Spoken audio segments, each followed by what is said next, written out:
ইরানের টানা হামলায় পাগল প্রায় ইসরায়েলিরা। তেহরানের টার্গেট থেকে বাদ যায়নি মার্কিন দূতাবাসও।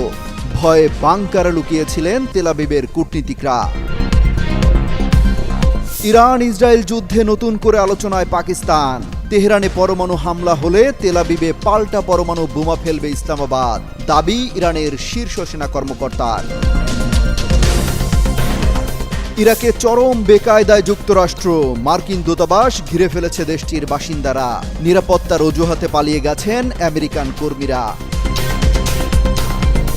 বেনিয়ামিন নেতানিয়াহুর বাসভবন লক্ষ্য করে চালানো হয়েছে ক্ষেপণাস্ত্র হামলা।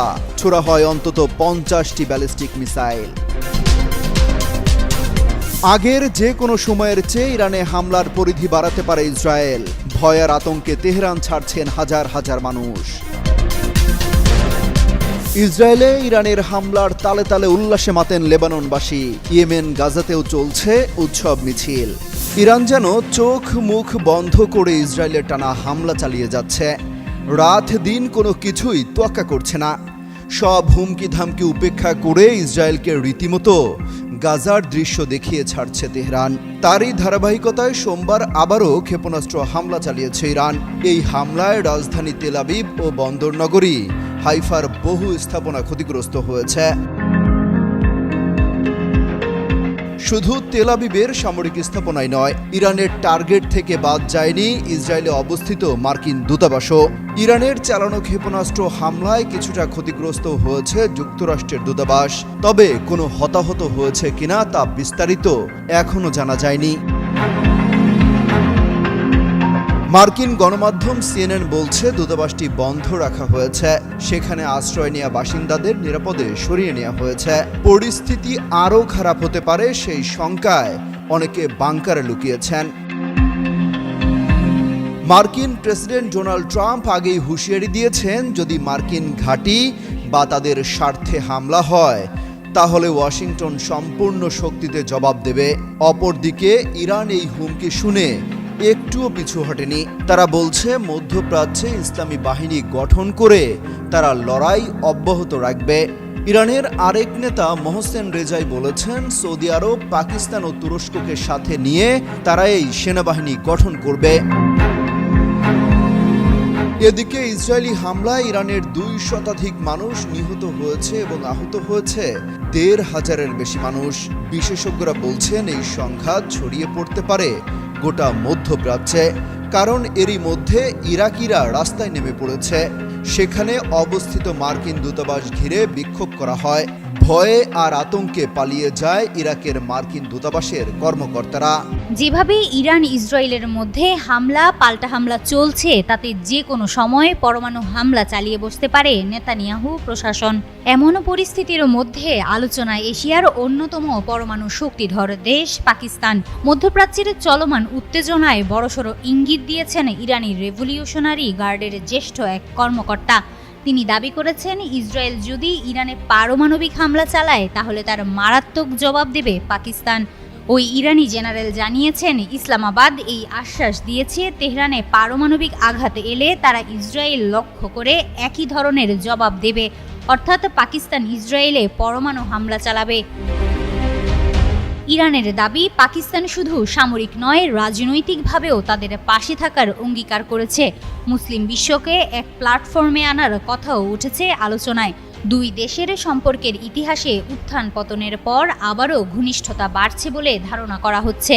এদিকে ইরানি পক্ষ দাবি করছে, তাদের কাছে এমন কিছু সামরিক সক্ষমতা রয়েছে যা এখনও সামনে আনা হয়নি।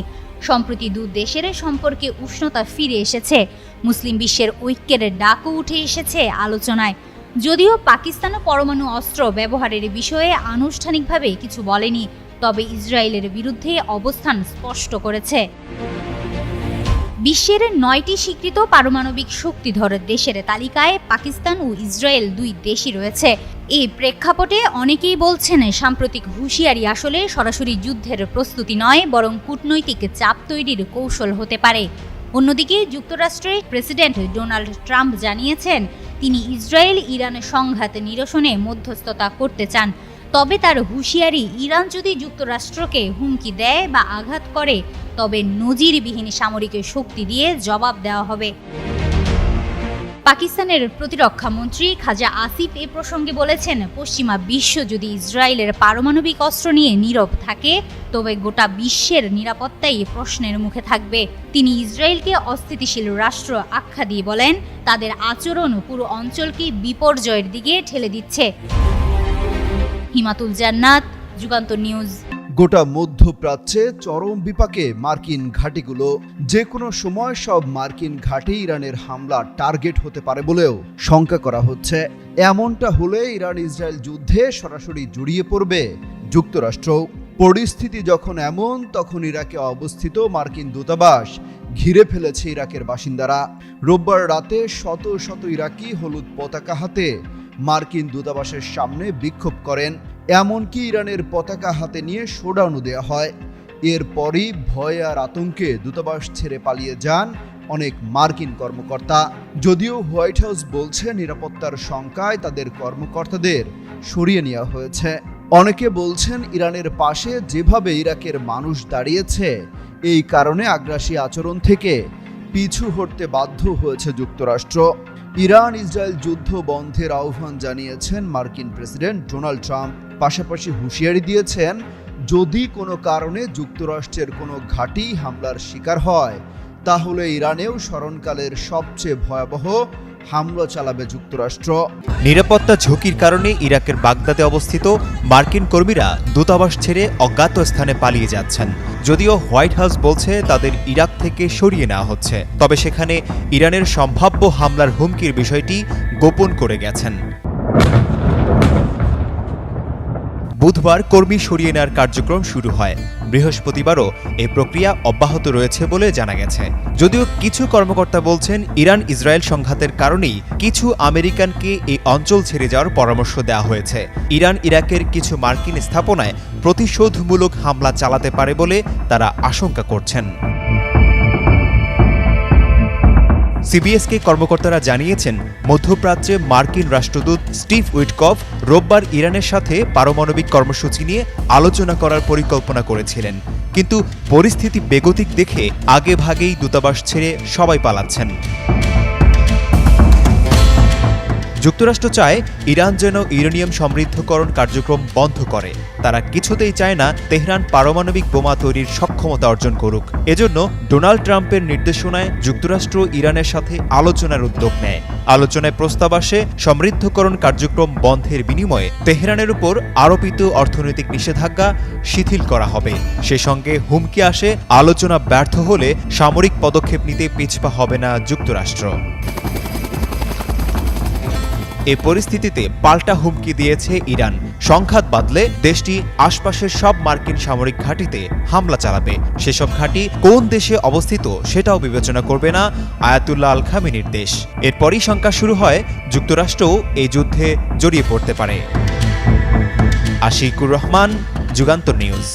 নজিরবিহীন হামলার শিকার হয়ে ইসরায়েল এখন পাগলা ঘোড়ার মতো হয়ে গেছে। চোখে মুখে অন্ধকার দেখা ইসরায়েল ব্যাপক হারে ইরানে হামলার পরিকল্পনা নিয়েছে, এমন খবর আসছে আন্তর্জাতিক গণমাধ্যমে।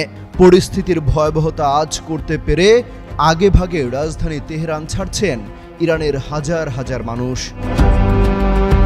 রোববার পেট্রোল পাম্পগুলোতে লম্বা লাইন দেখা গেছে, কারণ সবাই ঘর ছাড়ার আগে জ্বালানি নিতে চায়। স্থানীয়রা বলছেন মানুষ ভয় পেয়ে যাচ্ছে, সবাই ছুটছে নিরাপদ আশ্রয়ের দিকে। তাই যে যেভাবে পারছে নিজের প্রস্তুতি আগেই নিয়ে রাখছে। বাসিন্দাদের অভিযোগ, রাজধানীতে আশ্রয় নেওয়ার মতো নিরাপদ জায়গা নেই। যদি হামলা হয় কোথায় যাবেন তারা? অনেক মানুষ রাজধানী ছেড়ে উত্তর দিকে যাচ্ছে, কারণ সেখানে গ্রাম এলাকা এবং তারা নিজেদের নিরাপদ মনে করছেন। রোববারই ইরান সরকার অস্ত্র কারখানার আশপাশে বসবাসকারী ইরানিদের নিরাপদ স্থানে যেতে বলেছে। একই সাথে গুরুত্বপূর্ণ সামরিক ও বৈজ্ঞানিক স্থাপনার আশপাশে বসবাসকারীদেরও সরে যেতে অনুরোধ করা হয়েছে। রয়টার্সের প্রকাশিত ছবিতে দেখা যাচ্ছে অনেকে আহত, আতঙ্ক হয়ে ঘর এবং এলাকায় ছেড়ে চলে যাচ্ছে। এরই মধ্যে ইসরায়েলের হামলায় ইরানের 2 শতাধিক মানুষের মৃত্যু হয়েছে। এর আগে ইসরায়েলের প্রধানমন্ত্রী বেনিয়ামিন নেতানিয়াহু ক্ষতিগ্রস্ত এলাকা পরিদর্শন করেন। সেখানে তিনি হুঁশিয়ারি দিয়ে বলেন, ইরানকে জ্বালিয়ে দেয়া হবে। অমিত হাসান রবিন, যুগান্তর নিউজ। রোম যখন পুড়ছিল, সম্রাট নিরো তখন বাঁশি বাজাচ্ছিলেন। এখানে এমনটা হয়নি, তবে অনেকটা হয়েছে উল্টোভাবে। ইরান যখন ইসরায়েলে মুহুর্মুহু হামলা চালায়, ঠিক তখনই এভাবে স্যাক্সোফোন বাজিয়ে উল্লাস করেন লেবাননের বাসিন্দারা। তারা যেন ইরানের ছোড়া মিসাইলকে রাতের আধারে উৎসবের আতশবাজি ভেবেই উল্লাসে মাতেন। সেই ভিডিও সামাজিক যোগাযোগ মাধ্যমে ছড়িয়ে পড়েছে। এতে দেখা যায়, যখন মিসাইল হামলা চালাচ্ছে ইরান, তখন রাস্তায় বেরিয়ে এসে ভিডিও করছে আর উল্লাস করছে মানুষ। শুধু লেবাননই নয়, আগের দিন রাতে ইয়েমেনের বাসিন্দারাও বিশাল বড় পর্দায় লাইভ দেখে ইসরায়েলে ইরানের হামলা। যেন ফুটবল বিশ্বকাপে ব্রাজিল আর্জেন্টিনার ম্যাচ দেখার মতো অবস্থা। ফিলিস্তিনি, লেবানন, ইয়েমেন এবং ইরাকের মানুষ ইসরায়েলের বিরুদ্ধে একাট্টা হয়েছে। যে কোনো উপায়ে ইসরায়েল যেন চরম শিক্ষা পায়, সেই চাওয়াই তাদের। ইরাকের মানুষ তো রীতিমতো রাস্তায় বেরিয়ে মার্কিন দূতাবাস ঘিরে মিছিল পর্যন্ত করেছে।